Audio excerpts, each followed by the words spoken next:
E-learning studio. मुहावरे। Hello बच्चों, स्वागत है आपका हमारी आज की इस वीडियो में। आज की इस वीडियो में हम सीखेंगे मुहावरों के विषय में। तो चलिए शुरू करते हैं आज की हमारी ये वीडियो। बच्चों, जिस तरह हम जो कपड़े पहनते हैं उन पर तरह तरह के रंग और डिजाइन होते हैं, वो इसलिए कि हमारे कपड़े सुंदर और आकर्षक लगें। ठीक उसी तरह भाषा को सुंदर, आकर्षक और प्रभावशाली बनाने के लिए हम कुछ वाक्यांशों का प्रयोग करते हैं। उन्हें ही हम मुहावरे कहते हैं। चलिए अब हम समझेंगे कि कैसे। बच्चों, किसी भी बात को कहने के दो तरीके होते हैं। एक होता है साधारण तरीका और दूसरा होता है विशेष तरीका। आप सोच रहे होंगे कि ऐसे कैसे? तो चलिए मैं आपको बताती हूँ कि कैसे। देखिए, यहाँ पर आपको एक चित्र दिखाई दे रहा है और इस चित्र में क्या हो रहा है, इसको हम दो तरह से लिख और बोल सकते हैं। साधारण तरीके से हम ये कह सकते हैं कि राम हर समय पढ़ता रहता है, और इसी बात को हम विशेष तरीके से भी कह सकते हैं कि राम एक किताबी कीड़ा है। इसी तरह से ये चित्र देखिए।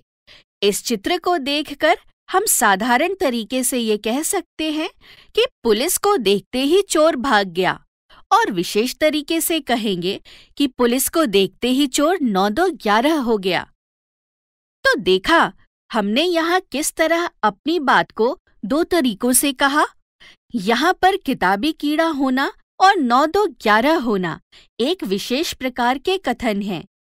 बच्चों, यहाँ चित्रों को देखकर साधारण कथन तो हमें आसानी से दिखाई दे रहा है, परंतु जो कथन आपकी बात को विशेष बना देते हैं उसे हम मुहावरे कहते हैं। तो इसलिए बच्चों, भाषा को आकर्षक एवं प्रभावशाली बनाने के लिए जिस वाक्यांश का हम प्रयोग करते हैं उसे हम मुहावरे कहते हैं।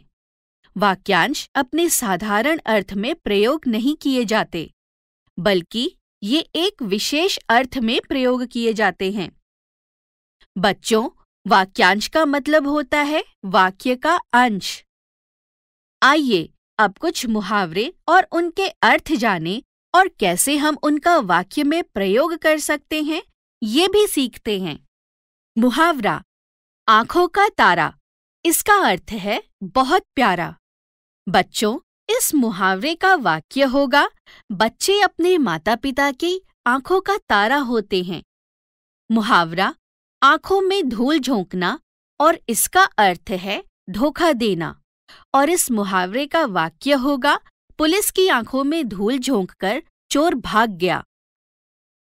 मुहावरा, मुंह में पानी आना, और इसका अर्थ होगा ललचा जाना।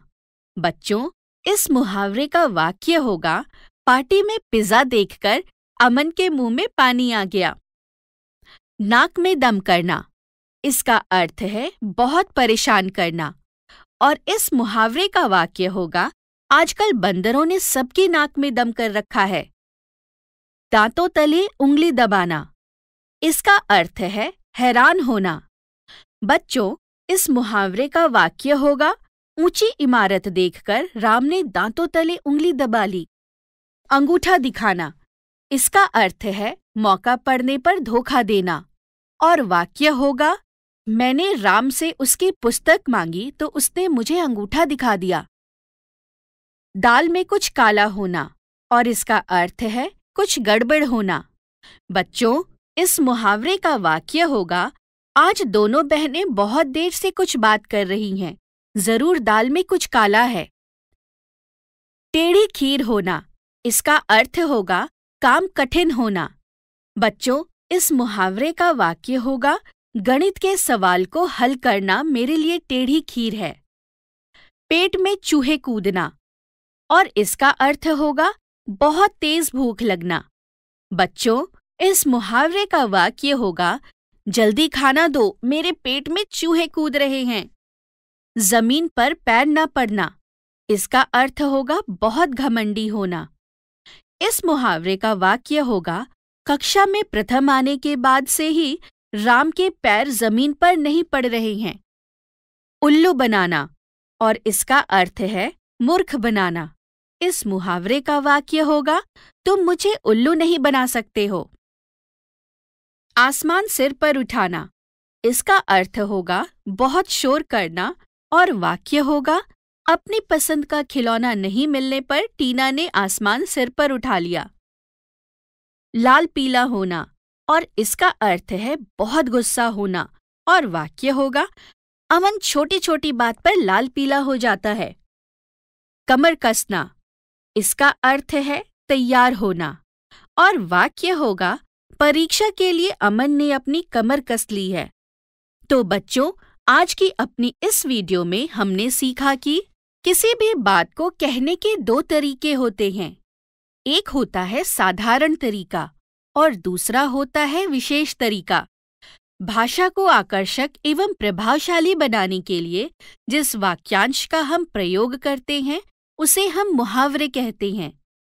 वाक्यांश अपने साधारण अर्थ में प्रयोग नहीं किए जाते, बल्कि ये एक विशेष अर्थ में प्रयोग किए जाते हैं। वाक्य में मुहावरों का प्रयोग करने पर इनका अपना अर्थ नहीं, बल्कि कुछ और ही अर्थ होता है। तो चलिए मिलते हैं आपसे अपनी अगली वीडियो में। Thank you and happy learning.